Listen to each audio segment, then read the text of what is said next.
Hello, আসসালামু আলাইকুম সবাইকে। আজকে নতুন একটি ভিডিওতে সবাইকে স্বাগতম। আজকে আমরা 12 ভোল্ট 50 অ্যাম্পিয়ারের একটা ব্যাটারি প্যাক তৈরি করব। আমরা ব্যাটারি সেল হিসেবে নিয়েছি ভিশনের 50 অ্যাম্পিয়ারের সেল। এই সেলগুলো আমরা ফুল চার্জ করে নিয়েছি, ফুল চার্জ করে ব্যালেন্স করে নিয়েছি। সবগুলোতে দেখা যাচ্ছে 3.34 করে আছে ভোল্টেজ। এই ব্যাটারিগুলো দিয়ে আজকে আমরা ব্যাটারি প্যাক তৈরি করব।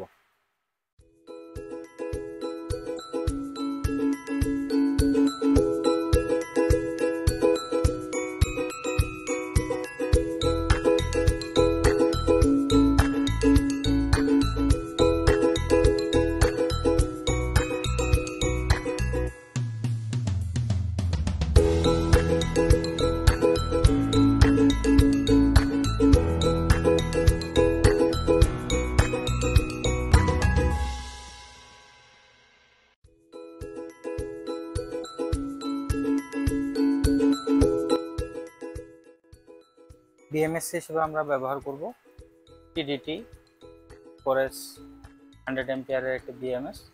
কাস্টমারের রিকোয়ারমেন্ট ছিল 100 অ্যাম্পিয়ার বিএমএস দিয়ে করে দিতে হবে, তাই আমরা ফোরেস 100 অ্যাম্পিয়ার এই বিএমএসটি ব্যবহার করব। ভোল্টেজগুলো আমরা সবটা ঠিকঠাকভাবে আছে কিনা চেক করে নিব।